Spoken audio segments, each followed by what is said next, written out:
Aconteceu nessa semana que o Jeff Bezos, fundador da Amazon, ele é o dono do Washington Post, que é aquele jornal americano muito famoso, muito importante na história dos Estados Unidos. É o jornal do caso Watergate. Eu não sei se vocês estão familiarizados com isso. Caso não, eu vou passar os locais depois nos quais você pode se informar. É algo bem interessante. Foi na época da renúncia do Nixon e tal. O que ele fez que chocou uma galera essa semana foi apontar uma nova linha editorial para o Washington Post. E isso é meio estranho porque a gente está vendo o Jeff Bezos tentando se alinhar cada vez mais com quem está no poder nos Estados Unidos. E meio que parece que a impressão que dá é que ele quer que o Washington Post sirva como talvez um veículo que preste melhor favor, eu não sei, na atual situação nos Estados Unidos, né? Quem tá no poder agora. Eu tenho a impressão que ele viu o exemplo do Elon Musk e falou, eu vou fazer isso também. O pessoal de tech tá se alinhando atrás do Trump mesmo. E eu vou ler isso daqui e vou comentar com vocês. Vou ler uma parte do tweet dele. Vou ler o começo aqui, depois vocês podem... e eu vou desenvolver a lógica dele também. Eu vou tentar fazer a melhor justiça possível pro argumento que ele tá trazendo há algum tempo já. Compartilhei essa nota com a equipe do Washington Post essa manhã. Estou escrevendo para informá-los sobre uma mudança que está chegando em nossas páginas de opinião. Vamos escrever todos os dias em apoio e defesa de 2 pilares: liberdades pessoais e livre mercado. Abordaremos outros tópicos também, é claro, mas pontos de vista opostos a esses pilares serão deixados para serem publicados por outros. Isso é a parte mais fundamental aqui, você pode dar uma olhada no tweet dele depois e eu vou dizer de onde que isso está vindo e quais implicações que isso tem. Aconteceu que na última eleição, a eleição para presidente dos Estados Unidos que elegeu o Trump, né, o Trump contra Kamala, o Washington Post, ao contrário da tradição dele de outros jornais dos Estados Unidos, não publicou um editorial apontando voto.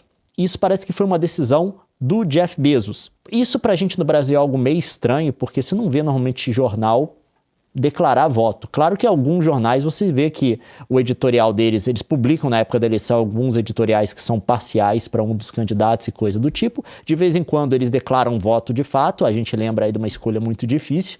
Só que isso não é uma tradição no Brasil e é nos Estados Unidos. Você pode falar que isso é um problema, mas tem gente que defende isso também, né? Porque, obviamente, quando você vê um jornal que deve ser, pelo menos em princípio, um veículo isento de notícia, defendendo um candidato, escolhendo um candidato, você começa a questionar a imparcialidade dele.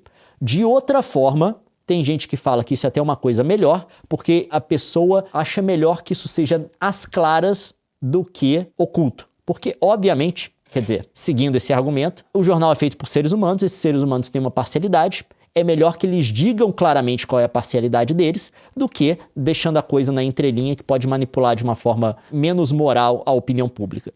Essa primeira linha de argumento, não essa segunda que eu coloquei agora, foi o que o Jeff Bezos fez quando ele defendeu que o Washington Post não deveria mais publicar essa escolha de candidato. Por quê? Segundo ele, na época, a gente está no momento em que a mídia está sendo extremamente questionada, inclusive como veículo de informação idônea, porque as pessoas percebem que a mídia jornalística, em específico, ela tem um viés e esse viés impede que as pessoas simplesmente possam apreciar uma notícia pelo caráter informativo que ela tem. As pessoas têm que sempre estar cientes de que pode haver uma agenda política por trás disso. Então ele preferiu não mais fazer essa declaração. Obviamente, tem o contraponto para isso que eu já coloquei aqui para vocês.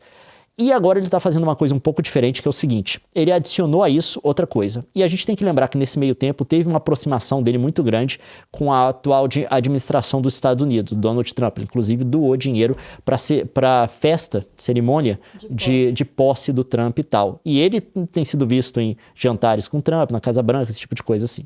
Teve uma aproximação muito grande de vários CEOs de tech do Trump, tá? Musk, o Zuck, e ele também, os principais. E agora, o que ele está fazendo de novo é que ele está colocando uma linha editorial em que as opiniões, ou seja, o editorial, eu não sei se isso vai balizar todas as matérias dele, se vai ter algum controle editorial para que nada fuja dessa orientação, se ele vai limitar de fato a liberdade de jornalistas e coisas do tipo, que o jornal tem que defender 2 pilares: liberdades pessoais e livre mercado. Ele falou isso pro editor-chefe, que era o editor do Washington Post, e falou pra ele, olha, se você só tem 2 respostas, ou você acata isso entusiasticamente, tipo, sim, estou com você, ou vai ser um não. Tipo, ele não deu ao cara margem nenhuma de ponderação.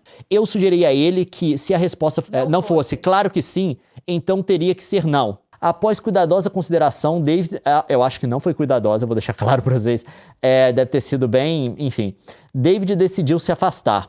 Essa é uma mudança significativa. Não será fácil e exigirá 100% de comprometimento. Eu respeito sua decisão. Estamos procurando um novo editor de opinião. Alguém que se submeta a ter a opinião que o dono do jornal quer que ele tenha.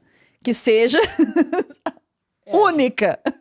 O grande problema disso tudo é que, de fato, existe a orientação geral em jornais, em meios jornalísticos. Você tem uma orientação editorial, é óbvio. Só que a gente está vendo uma mudança muito grande no Washington Post, com essas decisões que o Bezos tem tomado nesse último ano e tal. E a gente tem outro problema, que ele diz que os pontos vão ser a defesa de liberdades pessoais. Claro que isso tem um nível de interpretação, mas eu não vejo aí tanto problema nisso. E o outro problema é a defesa do livre mercado. E aí que eu vejo um problema nisso, por conta dessa orientação que ele está tomando em relação ao governo Trump, que é um governo que claramente tem como uma das agendas políticas a não promoção do livre comércio, né? Um dos grandes pontos da política externa do Trump é guerra tarifária. Isso é o oposto do livre comércio. Isso é o oposto do livre comércio. Isso é algo que eu acho extremamente complicado. Acho que a gente está entrando num negócio aquele do duplo pensar, sabe? Era isso que eu ia te falar. Eu tenho uma preocupação com as duas coisas, porque para mim o texto dele, ele é uma contradição em si. Ele é uma contradição performativa em si, de ser uma linguagem usada para vender exatamente o oposto. A gente sabe que existe isso, né? E o 1984 é um livro que parece que está sendo usado como manual de atitude, porque é chamar uma metamorfose do jornal, uma transfiguração do jornal em algo que vai ser monotemático, que vai ser rezar numa cartilha única e chamar isso de liberdade individual. Mas o meu grande problema é entender como que isso se encaixa em todas essas coisas, sabe? Porque eu acho que existe um duplo pensar nessa nova direita que está se formando, desses tech CEOs que estão se organizando em volta do Trump e coisa do tipo, que é exatamente isso. Que é, por exemplo, o Musk é um cara que pode ir no Twitter e reclamar de presença estatal, de regulação estatal, de coisa do tipo, e ter todas as empresas dele totalmente dependentes de dinheiro do governo. Totalmente dependentes. Empresas que são pesadamente subsidiadas, financiadas pelo governo americano. E, ao mesmo tempo, ele parece que, em alguns tópicos, ele se conecta com essa galera do Estado mínimo, que reclama de regulação e coisa do tipo. Eu acho isso extremamente complicado. A gente está entrando num mundo de conseguir viver com essas contradições, que é algo bem chocante, sabe? Bem chocante. É que, obviamente, e aqui a reportagem do Business Insider, ele está perdendo assinante. Parece que as mudanças que ele anunciou poderia ter custado mais 75 mil assinantes em poucos dias. Vamos falar o porquê dessa mudança. Porque o Washington Post é um jornal de orientação liberal. Inclusive sob o Bezos, tá? Não é porque ele não comprou um jornal agora. Tradicionalmente, ele manteve essa linha editorial por muito tempo. E a galera que compra o seu jornal é a galera que normalmente quer ver uma abordagem de notícia desse ponto de vista. Quando eu digo que a orientação dele editorial é liberal, não quer dizer que ele vai pintar toda a notícia com traços liberais. Ele não é um veículo de propaganda política, obviamente. Mas quando você vê os editoriais dele e coisa do tipo, existe uma orientação ali que é difícil de ignorar, né? E aí, quando você tem uma orientação por tanto tempo, você constrói a sua base de inscritos baseado nesse tipo de coisa e tal, e você vai e pula fora e quer fazer em um ano uma mudança considerável, vamos colocar todos esses termos que ele está usando aqui, é porque ele está fazendo uma virada à direita. É bem claro, tá? É uma tentativa de dar outros nomes para uma virada à direita, quando ele fala aí do livre comércio e coisa do tipo, né? Mas, obviamente, essa direita tem um duplo pensar aí, porque é livre comércio, mas guerra tarifária, né? Então, você acaba perdendo essa base de inscritos que você montou, né? E a gente tem que esperar para ver. O grande problema é que como vai ficar... Eu não sei se esse poderio do Trump vai se manter por tanto tempo, tá? Eu vou ser bem sincero com vocês. Porque eu acho que as medidas políticas que ele está adotando, a base da política dele, é uma base inflacionária. Ele vai aumentar gasto, por conta dos descontos, né, de impostos que ele quer oferecer, que vai beneficiar muitas pessoas mais ricas. Então, a dívida vai aumentar e ele vai ter que pegar isso de algum lugar. Enfim, não vou entrar em todos os detalhes. E não só isso, né? Isso não necessariamente aumenta o gasto, isso aumenta a dívida. Mas a gente viu pelo primeiro mandato dele, se você descontar os gastos com o resgate por conta do Covid, né, ele ainda assim gastou mais que outras administrações. O Biden depois dele e o Obama antes dele. Tem esses cálculos que eu vi essa semana. Eu acho que o gasto vai aumentar e eu acho que essas políticas que ele está adotando são políticas inflacionárias, tipo guerra tarifária. Guerra tarifária aumenta a inflação, porque quem paga o custo é o seu cidadão. Então, eu acho que a popularidade dele tende a cair, sinceramente, porque economia é o que mais conta. Eu sei que você tem o Musk fazendo essa destruição do governo americano e coisa do tipo, demitindo um monte de gente, mas vamos ser sinceros, o dinheiro que ele vai economizar com isso não é grande. A folha de pagamento do governo americano. Parece que vai ser uma transferência, né? Vai tirar de um lugar e pôr em outro. E tem outras coisas que a gente tem que ver também. O contrato agora que a SpaceX vai fecha com a FAA, enfim, a gente não vai entrar em detalhes. Eu acho que a gente devia entrar nesse detalhe. Não, ali é especulação. Quando acontecer, eu falo. Mas, enfim, eu acho que a popularidade dele tende a cair, que é uma tendência também de qualquer governante, tá, gente? Governante que chega muito bem ao poder, com o tempo você começa a se desgastar. Principalmente essa galera que chega no poder por conta de uma desaprovação do governo que tinha antes, e muita gente que votou no Trump é porque desapoiava a política econômica do Biden, esse governo tende a se desgastar mais rápido. Qualquer governo no poder tende a se desgastar. Porque você entra simplesmente porque você é uma contradição do regime anterior, mas depois de um tempo você tem que começar a adotar medidas práticas para governar, e medidas práticas que não são populares. Você tem que adotar, é necessário. Aí você vai e deixa um grupo da população chateado, deixa outro grupo, você se desgasta. É natural isso para qualquer governo. E eu acho que ele tende a se desgastar. Claro que a gente tem que ver que existe, obviamente, uma chance de deterioração das instituições democráticas, aquilo que eu tinha dito antes. Eu acho que, na minha opinião, ou o Trump não termina o mandato dele, ou ele vai para um terceiro. Entendedores entenderão. Deixa eu explicar, porque aí, assim, a gente tá conversando com o pessoal da live, geralmente essas pessoas acompanham a gente mais de perto e já estão informadas e bem cientes de quando a gente fala isso. Mas tem uma galera que acha que a gente é totalmente ignorante, que não conhece nada de história e de política. A gente sabe que a Constituição americana veta um terceiro mandato, mesmo que não consecutivo. Porém, o que a gente está dizendo é que quando você tem ações claras no sentido de degradar instituições democráticas, significa que você tem intentos golpistas. É isso. Tem coisa que quando você fala assim explicitamente, perde o charme. A gente gosta de ser charmoso na nossa comunicação.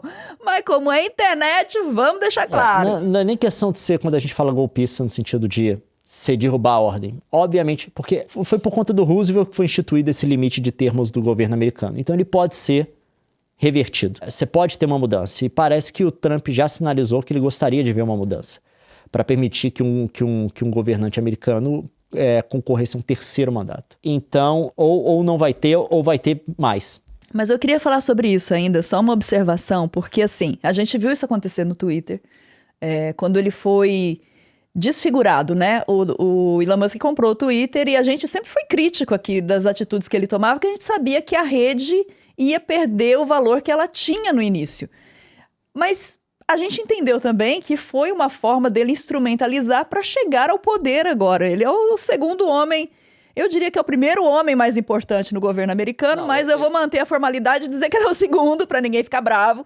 Não, ele é o homem mais poderoso do mundo. Exatamente. Ele tem o dinheiro e assim... Ele tem a chave do cofre. É inquestionável que estar à frente do Twitter e transformá-lo no X, com tudo que se acarretou, foi preponderante para ele conseguir esse poder. E eu acredito que os passos que o Bezos está dando ao comprar um veículo que está ali historicamente ligado, né, na tradição à investigação política, ele está agindo nesse sentido também. Não só de adquirir um veículo que o dê voz, né, de mídia, mas também ele está neutralizando um veículo. Que foi exatamente o que Elon Musk fez com o Twitter. Ele neutralizou ali as vozes dissidentes. Ele neutralizou ali o Twitter como um lugar, uma arena cívica onde você tinha jornalistas e personalidades falando. Ele transformou o Twitter num lugar onde esse povo debandou, né? Você viu veículos saindo de lá. E o Washington Post, eu consigo ver nessa intencionalidade, nesse memorando, nessa mensagem, uma mesma intencionalidade, porque você não só vai criar uma plataforma para ecoar a sua voz, para amplificar a sua voz e torná-la mainstream, como você também está desarticulando um veículo que tradicionalmente é um veículo de investigação jornalística, de muito peso. Então, é uma sacada monstra, porque você mata dois coelhos com uma cajadada só. E é isso, né, gente? É a galera com muito dinheiro conseguindo mais poder. Pra quê? Pra conseguir... O que a gente antecipa é que você vai ter mais desigualdade, mais poder na mão de uns, literalmente de meia dúzia. São esses CEOs agora comprando veículos de comunicação, né? Ou criando esses veículos. No caso, a gente tem Musk, Twitter, Bezos, Washington Post, o Zuck, Facebook, fazendo isso e usando isso como meio de influenciar, né? Eu não sei pra onde que isso vai, eu vou ser muito sincero com vocês, mas é uma mudança considerável que a gente tá vendo agora.